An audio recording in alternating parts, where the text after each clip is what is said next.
Characteristics, જેને OCC characteristics પણ કહેવામાં આવે છે. એટલે કે એક્ઝામમાં એવું પૂછ્યું હોય કે ઓપન સર્કિટ કેરેક્ટરિસ્ટિક સમજાવો અથવા એવું પૂછ્યું હોય કે મેગ્નેટાઇઝિંગ કેરેક્ટરિસ્ટિક સમજાવો, તો બંનેનો આન્સર કેવો આવશે? સરખો. પહેલા તો એ જોઈએ કે ભાઈ મેગ્નેટાઇઝિંગ કેરેક્ટરિસ્ટિક્સ કહેવા શું માંગે છે. આપણે જનરેટર બનાવીએ છીએ શું કામ? વોલ્ટેજ પ્રોડ્યુસ કરવા માટે. આ વોલ્ટેજ આપણને મળવાનો કોને લીધે છે? તો કે આ ફ્લક્સ અહીંયાથી પ્રોડ્યુસ થશે તો આપણને અહીંયા ઈએમએફ મળશે. જો ફ્લક્સ નથી તો ઈએમએફ આવવાનો છે નહીં. આ ફ્લક્સ શેના લીધે આવશે?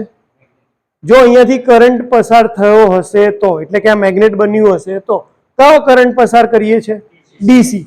અને આ કરંટને કયો કરંટ કહેવાય? Field current. આર્મેચરમાં જે હોય એને આપણે આર્મેચર કરંટ કહીએ, ફિલ્ડમાં જે હોય એને કયો કરંટ કહીએ? Field current. તો કેટલા ફિલ્ડ કરંટ ઉપર આપણને આપણો રેટેડ વોલ્ટેજ મળે છે? કેટલો ફિલ્ડ કરંટ પસાર કરીએ આમાંથી તો આપણને આપણો રેટેડ વોલ્ટેજ મળે છે. ધારો કે કોઈ જનરેટરનો રેટેડ વોલ્ટેજ હોય 230, તો મારું પહેલું ટાસ્ક એ છે કે મારે એ શોધવું કે કેટલો કરંટ પસાર કરું ફિલ્ડમાંથી તો મને રેટેડ વોલ્ટેજ મળે. આ આપણે જે શોધીએ છીએ એને આપણે ગ્રાફિકલ વેમાં પ્રેઝન્ટ કરીએ છીએ. ધારો કે અહીંયા વોલ્ટેજ 230 વોલ્ટ છે, આ વોલ્ટેજનો ગ્રાફ અને આ ફિલ્ડ કરંટનો ગ્રાફ. તો આપણે ફિલ્ડ કરંટ ધીરે ધીરે વધારતા જશું એટલે વોલ્ટેજ વધતો જશે વધતો જશે વધતો જશે. ક્યાં સુધી? જ્યાં સુધી 230 ના આવે ત્યાં સુધી. એટલે અહીંયા ધારો કે 0.7 એમ્પિયર કરંટ હોય તો આપણને ખબર પડી જાય કે 0.7 એમ્પિયર ફિલ્ડ કરંટ પસાર કરશું તો આપણને કેટલો વોલ્ટેજ મળવાનો છે? આપણો રેટેડ વોલ્ટેજ 230. આ આખી આપણે જે પ્રોસેસ કરીએ છીએ એને કઈ કેરેક્ટરિસ્ટિક્સ કહીએ છીએ? મેગ્નેટાઇઝેશન કેરેક્ટરિસ્ટિક્સ અથવા તો open circuit characteristics. Open circuit એટલે જનરેટરમાં આપણે લોડ કનેક્ટ કરતા નથી. ધારો કે આ મારી ફિલ્ડ વાઇન્ડિંગ છે અને અહીંયા મારું જનરેટર છે. અહીંયા આપણે લોડ કનેક્ટ કરતા નથી. બાકી જનરેટર હોય ત્યાં બેઝિકલી લોડ કનેક્ટ કરવાનો છે, એટલે જ આપણે જનરેટર બનાવ્યું છે. પણ પહેલા મારો ઇન્ટેન્શન લોડ કનેક્ટ કરતા પહેલા શું ચેક કરવું છે કે મારે ફિલ્ડ કરંટ ચેક કરવો છે કે કેટલા ફિલ્ડ કરંટ ઉપર મને રેટેડ વોલ્ટેજ મળે છે. એ ચેક કરવા માટે હું અહીંયા કોઈ લોડ કનેક્ટ કરીશ નહીં. જનરેટરને પ્રાઇમ મૂવરની મદદથી એમનેમ ફેરવીશ. જનરેટર એમનેમ ફરતું હશે ત્યારે અહીંયા કોઈ વોલ્ટેજ પ્રોડ્યુસ થયો હશે કે નહીં થયો? હે થાય? કયો વોલ્ટેજ કહેવાય એને? આની અંદર જે મળે છે એ ટર્મિનલ વોલ્ટેજ, પણ એની વેલ્યુ કેટલી હશે? આ ફિલ્ડ કરંટ અત્યારે કોઈ પસાર થતો નથી.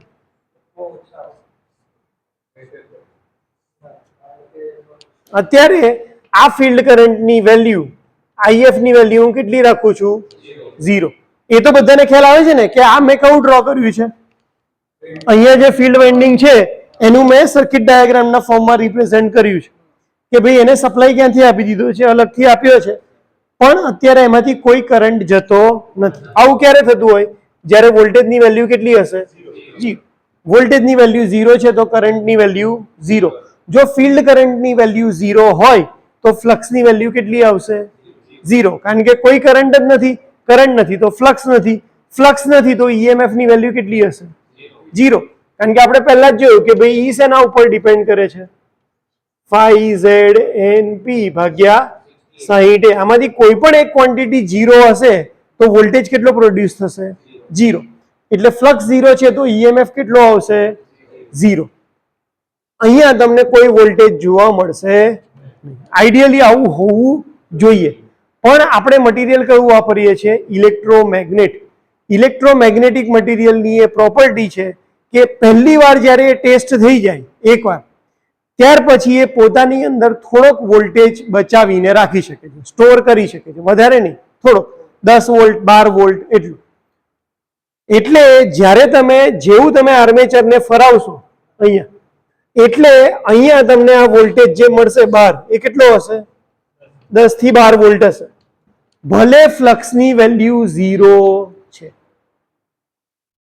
જ્યારે પણ કોઈ પણ જનરેટર આપણી પાસે ચેક કરવા માટે આવે ત્યારે બીજું કંઈ પણ ચેક કર્યા વગર પહેલું કામ શું કરવાનું, એને એમને ફરાઈ અને વોલ્ટેજ માપી લેવાનું.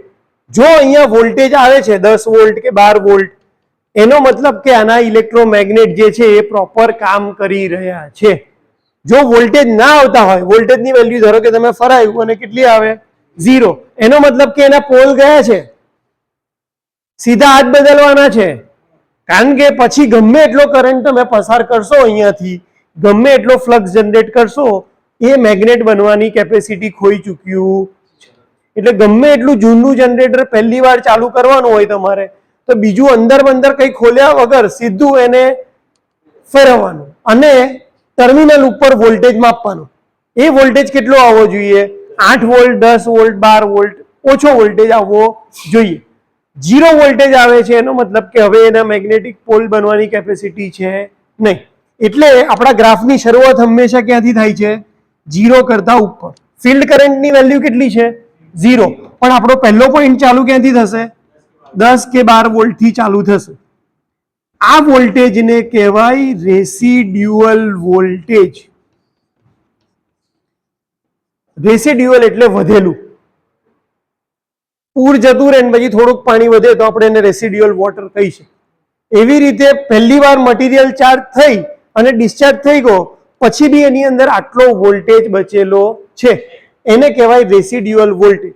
એટલે મેગ્નેટાઇઝિંગ કેરેક્ટરિસ્ટિક્સ કોઈ પણ જનરેટરની હોય, સિરીઝ હોય, શન્ટ હોય કે કમ્પાઉન્ડ, ચાલુ ક્યાંથી થશે?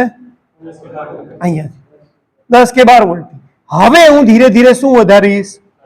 ફિલ્ડ કરંટની વેલ્યુ વધારીશ. જો મારે ફિલ્ડ કરંટની વેલ્યુ વધારવી હોય તો મારે અહીંયા વોલ્ટેજ શું કરવો પડે? વધારવો પડે. એટલે અહીંયા કોન્સ્ટન્ટ વોલ્ટેજ કોઈ દિવસ ચાલે નહીં. તમારો સપ્લાય કેવો જોઈએ? વેરિયેબલ જ જોઈએ. વેરિયેબલ સપ્લાય ના હોય, ધારો કે તમારી પાસે વેરિયેબલ સપ્લાય નથી, તો બીજો રસ્તો શું છે? હું સપ્લાય કોન્સ્ટન્ટ લઈ લઉં પણ અહીંયા વચ્ચે શું મૂકી દઉં? વેરિયેબલ રેઝિસ્ટન્સ મૂકી દઉં. જેથી કરીને જ્યારે હું એને વેરી કરું ત્યારે કરંટની વેલ્યુમાં ચેન્જ આવે. એટલે હવે હું કરંટ 0 ની જગ્યાએ વધારીને કેટલો કરું છું? ધારો કે 0.5. તો આ 0.5 કરંટ શેમાંથી વધશે? અહીંયા આ પોલની આજુબાજુથી વધશે. એટલે એ શેમાં કન્વર્ટ કરી દેશે? અને મેગ્નેટમાં. એટલે શું પ્રોડ્યુસ કરશે? ફ્લક્સ. ફ્લક્સ કોણ કટ કરશે? કંડક્ટર. એટલે કંડક્ટરમાં શું પ્રોડ્યુસ થશે? ઈએમએફ. એટલે હવે તમારા ઈએમએફ ની વેલ્યુ થોડીક વધશે. પાછો તમે થોડોક કરંટ વધારો, ઈએમએફ ની વેલ્યુ પાછી, પાછો વધારો, પાછો વધારો, પાછો વધારો, પાછો. આનો મતલબ એવો નથી કે હું 100 એમ્પિયર નો કરંટ પસાર કરીશ તો મારો ગ્રાફ આમ જ જાય કરશે. દરેક મટીરિયલની પોતાની એક કેપેસિટી હોય વોલ્ટેજ બિલ્ડઅપ કરવાની. એટલે અમુક કરંટ પછી આ ગ્રાફ હંમેશા તમને કેવો દેખાશે? Straight line. આને કહેવાય સેચ્યુરેશન મોડ. કે મટીરિયલની પોતાની વોલ્ટેજ બિલ્ડઅપ કરવાની કેપેસિટી આના કરતા વધારે છે નહીં. તમે ગમે એટલો વધારે કરંટ પસાર કરશો એ વોલ્ટેજ કેટલો આપશે? આટલો. એટલે આપણો ગ્રાફ જે હશે એ મેગ્નેટાઇઝિંગ કેરેક્ટરિસ્ટિક્સનો ગ્રાફ કોઈ પણ જનરેટર માટે સેમ જ આવશે. કેમ? કારણ કે બધા જનરેટરમાં આપણો પહેલો પર્પસ શું છે? એ ચેક કરવાનો કે કેટલા ફિલ્ડ કરંટ ઉપર તમને રેટેડ વોલ્ટેજ મળે છે. અને એટલા માટે બધાની પ્રોસેસ કેવી હશે? આ સ્ટાન્ડર્ડ કે ફિલ્ડ વાઇન્ડિંગને તમે સપ્લાય કેવો આપશો? અલગથી જ સેપરેટલી એક્સાઇટેડ બનાવીને તમે એને સપ્લાય આપશો. જનરેટરના બે ટાઈપ હોય, આપણે આગળ પણ ડિસ્કસ કર્યું હતું. કયા કયા? સેલ્ફ એક્સાઇટેડ અને સેપરેટલી એક્સાઇટેડ. એટલે ધારો કે આ સિરીઝ જનરેટર મેં ફિગર ડ્રો કરી તો અહીંયા ફિલ્ડ વાઇન્ડિંગને સપ્લાય ક્યાંથી જાય છે? જનરેટરમાંથી જ. તો આને કહેવાય સેલ્ફ એક્સાઇટેડ, કે પોતાના જ વોલ્ટેજ જે બિલ્ડઅપ થયા હતા એમાંથી જે કોને સપ્લાય આપે છે? ફિલ્ડ વાઇન્ડિંગને. આને શું કહેવાશે? Separately excited. કે ભાઈ ફિલ્ડ વાઇન્ડિંગને તમે સપ્લાય ક્યાંથી આપો છો? તો કે અલગ વોલ્ટેજ સોર્સમાંથી આપો છો. તો જ્યારે પણ તમારે મેગ્નેટાઇઝિંગ કેરેક્ટરિસ્ટિક્સ પ્લોટ કરવી હોય ત્યારે હંમેશા આપણે પહેલા મશીનને શું બનાવશું? સેપરેટલી એક્સાઇટેડ બનાવી અને ફિલ્ડ કરંટ ધીરે ધીરે વધારતા જશું. ક્યાં સુધી વધારતા જવાનું? જ્યાં સુધી તમને રેટેડ વોલ્ટેજ ના મળે ત્યાં સુધી. આપણે અહીંયા કોઈ કરંટ પ્રોડ્યુસ એટલે અહીંયા કોઈ લોડ કનેક્ટ કર્યો નથી, એટલે કરંટની વેલ્યુ હંમેશા કેટલી હશે? 0. એટલે જે વોલ્ટેજ અહીંયા પ્રોડ્યુસ થયા હશે એ જ વોલ્ટેજ ડાયરેક્ટ તમને શું મળે છે? બહાર મળે છે. એટલે મળે છે ભલે VT, પણ એ છે શું? EG. આપણે જે ગ્રાફ ડ્રો કરીએ છીએ એ EG વર્સિસ કોનો છે? IF નો છે, કે કેટલા ફિલ્ડ કરંટ ઉપર તમારો રેટેડ વોલ્ટેજ જનરેટ થાય છે. લોડ ક્યાં કનેક્ટ કરો છો તમે? ટર્મિનલ ઉપર, VT. પણ અત્યારે અહીંયા કોઈ કરંટ ફ્લો નથી થતો, એટલે જે વોલ્ટેજ અંદર છે એ જ વોલ્ટેજ તમને ક્યાં મળશે? બહાર. ખરેખર તો તમારે માપવું હોય તો ક્યાં માપવું પડે? અંદર જઈને આર્મેચર આગળ માપવું પડે, જો EG માપવો હોય તો. પણ આપણે લોડ કનેક્ટ કર્યો જ નથી. લોડ કનેક્ટ નથી કર્યો એટલે કરંટ નથી તો ક્યાંય વોલ્ટેજ ડ્રોપ થવાનો નથી. વોલ્ટેજ ડ્રોપ નહીં થાય તો અંદર જ જે વોલ્ટેજ છે એ તમને ક્યાં મળી જશે? બહાર મળી જશે. એટલે આ એક સ્માર્ટ રીત છે કે જેનાથી લોડ કનેક્ટ કર્યા વગર આપણને અંદર EG ની વેલ્યુ ડાયરેક્ટ બહાર મળી જાય છે. એટલા માટે બી આને કઈ કેરેક્ટરિસ્ટિક્સ કહેવાય છે? Open circuit characteristics. ભૂલથી બી જો તમે આ સર્કિટ ક્લોઝ કરી દો, અહીંયા લોડ કનેક્ટ કરી દો, તો તમને આ ગ્રાફ મળશે નહીં. ભલે તમને વેલ્યુ વધતી દેખાશે પણ એ EG ની વેલ્યુ હશે નહીં. એ કોની વેલ્યુ હશે? VT ની. કારણ કે જેવો વોલ્ટેજ અંદર જનરેટ થાય પછી પહેલો ડ્રોપ શેમાં થાય? આર્મેચરમાં થાય. IARA માં ડ્રોપ થાય, બ્રશમાં ડ્રોપ થાય, સિરીઝ વાઇન્ડિંગ હોય તો એમાં ડ્રોપ થાય, અને છેલ્લે તમને ટર્મિનલ ઉપર વોલ્ટેજ મળે. તો લોડ કનેક્ટ કર્યો હોય તો જે ટર્મિનલ ઉપર મળે છે એ શું છે? VT. પણ લોડ કનેક્ટ નથી કર્યો તો આ બધી વેલ્યુ કેટલી થઈ જશે? 0. એટલે એ વખતે EG ઇક્વલ ટુ શું થઈ જાય છે? VT. તો તમારે મેગ્નેટાઇઝિંગ કેરેક્ટરિસ્ટિક્સ પ્લોટ કરવી હોય તો કમ્પલસરી તમારે લોડ શું કરવો પડે? 0. ડિસ્કનેક્ટ જ કરવો પડે. લોડ કનેક્ટ કરીને મેગ્નેટાઇઝિંગ કેરેક્ટરિસ્ટિક્સ પ્લોટ કરી શકાય નહીં. એટલે આપણો ગ્રાફ હંમેશા ક્યાંથી ચાલુ થશે? 0 કરતા થોડુંક ઉપરથી. જો તમે મેગ્નેટાઇઝિંગ કેરેક્ટરિસ્ટિક્સમાં ગ્રાફ 0 થી ડ્રો કરીને આવી જાઓ, અહીંયા છે EG, અહીંયા છે IF. ધારો કે કોઈ મને એવું કે સિરીઝ જનરેટર માટે મેગ્નેટાઇઝિંગ કેરેક્ટરિસ્ટિક્સ ડ્રો કરો, તો મારે ખાલી અહીંયા શું ચેન્જ કરવાનો? IF ની જગ્યાએ શું લખી દઈશ? ISE. સિરીઝ માટે છે એટલે. શન્ટ માટે પૂછે તો ISH.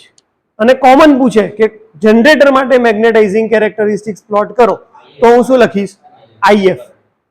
બાકી મેગ્નેટાઇઝિંગ કેરેક્ટરિસ્ટિક્સ ત્રણ જનરેટરની કેવી છે?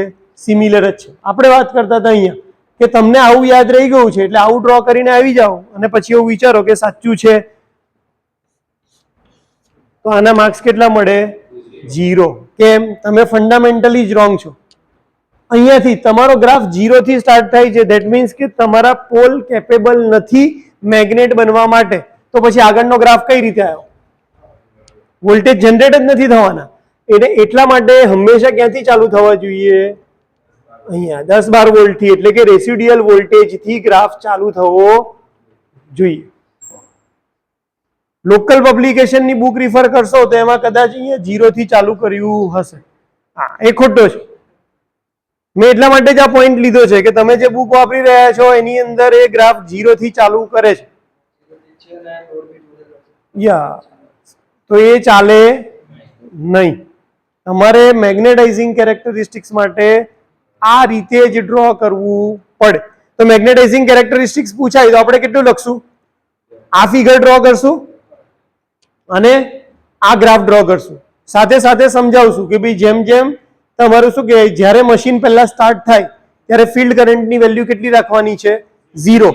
0 ફિલ્ડ કરંટની વેલ્યુ રાખી અને એ ચેક કરવાનું છે કે રેસિડ્યુઅલ વોલ્ટેજ મળે છે કે નહીં. જો રેસિડ્યુઅલ વોલ્ટેજ મળતો હોય એનો મતલબ તમારા મેગ્નેટ સ્ટ્રોંગ છે, પ્રોપર છે. પછી તમે ફિલ્ડ કરંટની વેલ્યુ ધીરે ધીરે વધારતા જાઓ. જેમ ફિલ્ડ કરંટની વેલ્યુ વધારશો એમ ફ્લક્સની વેલ્યુ વધશે.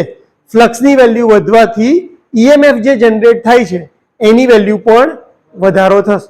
આપણે એ વેલ્યુ ક્યાં સુધી વધારશું? જ્યાં સુધી આપણને રેટેડ વોલ્ટેજ નહીં મળે ત્યાં સુધી. દરેક જનરેટર જનરલી આવી રીતે ડિઝાઇન થયા હોય કે 230 સુધી છે, તો પછી પણ વધારો તો 240, 245, 10 કે 15 વોલ્ટ વધારે મળે. પછી એ કયા મોડમાં જતા રહે? સેચ્યુરેશન મોડમાં જતા રહે. એટલે પાછળની કેરેક્ટરિસ્ટિક્સ, અહીંયા કરંટ ગમે એટલો વધારે હોય એ કેવું આવશે? વધારે. એટલે જ્યારે બી ગ્રાફ ડ્રો કરો ત્યારે આ બે વસ્તુ ખાસ દેખાડવાની, એક રેસિડ્યુઅલ વોલ્ટેજ અને એક અહીંયા સેચ્યુરેશન મોડ. અહીંયા હંમેશા EG અને અહીંયા IF. સિરીઝ માટે પૂછી હોય મેગ્નેટાઇઝિંગ કેરેક્ટરિસ્ટિક્સ તો ISE, શન્ટ માટે પૂછી હોય તો ISH. સિરીઝ અને શન્ટ માટેમાં ફરક શું આવશે? શન્ટ વાઇન્ડિંગ પેરેલલમાં આવશે, આર્મેચર વાઇન્ડિંગના, અને સિરીઝ વાળી પણ કરંટની વેલ્યુમાં શું ફરક પડશે? ફિલ્ડ કરંટ શેમાં વધારે હશે? સિરીઝમાં ફિલ્ડ કરંટની વેલ્યુ વધારે હશે કે શન્ટમાં? સિરીઝમાં. કેમ? કારણ કે સિરીઝે લોડ કરંટ કેરી કરવાનો છે. ધારો કે અહીંયા મેં લોડ મૂકી દીધો છે 10 એમ્પિયર લે છે, તો એ 10 એમ્પિયર ક્યાંથી જવાનો છે? ફિલ્ડ વાઇન્ડિંગમાંથી જવાનો છે. અને એટલા માટે જો મને એવું કહે કે ભાઈ વેલ્યુ મૂકીને સમજાવો, તો જ્યારે હું સિરીઝ માટે ગ્રાફ ડ્રો કરીશ ત્યારે હું અહીંયા લખીશ 1 એમ્પિયર, 2 એમ્પિયર, 3, 4, 5, 6, 7. પણ સેમ વસ્તુ જો શન્ટ માટે હોય તો 0.7 એમ્પિયરે મને કેટલા મળી જવાના છે? 230 મળી જશે. તો શન્ટ ફિલ્ડ કરંટની વેલ્યુ હંમેશા ઓછી જ આવવાની છે. સિરીઝ ફિલ્ડ કરંટ હશે એની વેલ્યુ હંમેશા કેવી રહેવાની છે? વધારે જ રહેવાની છે. 3 ટાઈપની કેરેક્ટરિસ્ટિક્સ હોય કોઈ પણ જનરેટર માટે પૂછવામાં. પહેલી હોય એની મેગ્નેટાઇઝેશન કેરેક્ટરિસ્ટિક્સ. એ ત્રણ જનરેટર માટે કેવી છે? સરખી. બીજી આવે લોડ કેરેક્ટરિસ્ટિક્સ. અને લોડ કેરેક્ટરિસ્ટિક્સમાં કેટલા ભાગ પડે? 2. એક આવે ઇન્ટરનલ કેરેક્ટરિસ્ટિક્સ અને એક આવે એક્સટર્નલ. એટલે ઉપર આપણે કહીએ તો કોઈ પણ જનરેટર માટે હંમેશા 3 કેરેક્ટરિસ્ટિક્સ હોય: મેગ્નેટાઇઝેશન, ઇન્ટરનલ અને એક્સટર્નલ. લોડ પૂછે તો શું સમજાવવાનું? ઇન્ટરનલ અને એક્સટર્નલ. મેગ્નેટાઇઝેશન એકલું પૂછે તો એકલો આ ગ્રાફ વાળી મેગ્નેટાઇઝિંગ કેરેક્ટરિસ્ટિક્સ. અને 3 પૂછે ધારો કે 7 માર્ક માટે કે explain characteristics of DC series generator, તો તમારે 3 મેગ્નેટાઇઝેશન, ઇન્ટરનલ અને એક્સટર્નલ 3 સમજાવવી પડે. આ બે ડિફરન્સ તમને ખાસ ખબર હોવી જોઈએ કે લોડ કેરેક્ટરિસ્ટિક્સ પૂછાય ત્યારે ગ્રાફ કેવો આવશે? અલગ. મેગ્નેટાઇઝેશન પૂછાશે ત્યારે ગ્રાફ કેવો આવવાનો છે? સિરીઝ, શન્ટ અને કમ્પાઉન્ડ માટે મેગ્નેટાઇઝિંગ કેરેક્ટરિસ્ટિક્સ સેમ છે. લોડ કેરેક્ટરિસ્ટિક્સ કેવી છે? બંને માટે અલગ છે. ખ્યાલ આવી ગયો? મેગ્નેટાઇઝિંગ કેરેક્ટરિસ્ટિક્સમાં કોઈ ડાઉટ છે? કર દો.